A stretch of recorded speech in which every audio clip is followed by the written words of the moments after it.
ఈరోజు మా టీం అందరూ ఒక రెస్క్యూకి రావడం అయితే జరిగింది. ఈ రెస్క్యూ మా అందరికీ పెద్ద ఛాలెంజ్ లాంటిది. ఎందుకంటే ఓపెన్ ఏరియాలో ఒక డాగ్ని పట్టుకోవడం అనేది చాలా టఫ్. ఎందుకంటే ఈ డాగ్కి ఎవరో చిన్నప్పుడు ఒక పైప్ని దీని మెడలో పెట్టేసి వదిలేయడం వల్ల ఇది పెరుగుతూ వచ్చే కొద్దీ అది పైప్ టైట్ అవుతూ ఉంది. సో దీనికి ఆల్రెడీ కట్ స్టార్ట్ అవుతుందని మాకు ఒక కాల్ రావడం జరిగింది. దీనికి ఆల్రెడీ బేబీస్ కూడా ఉన్నాయి.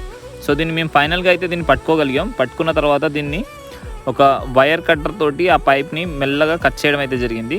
కట్ చేసి దీన్ని రిమూవ్ చేయడం అయితే జరిగింది. చిన్నప్పుడు మనకి చాలా ఫన్నీగా అనిపించవచ్చు. చిన్నపిల్లలు వీటికి పైప్స్ పెట్టడం కానీ, బెల్ట్స్ కట్టడం కానీ, తాళ్ళు కట్టడం కానీ చేస్తూ ఉంటారు. అప్పుడు ఇవి పెరిగేటప్పుడు ఆ మెడ సైజ్ కూడా పెరిగిపోవడం వల్ల టైట్ అయిపోయి అవి చనిపోయే ఛాన్సెస్ ఎక్కువగా ఉంటాయి. లేకపోతే చాలా బాధపడుతూ బతకాల్సి వస్తుంది.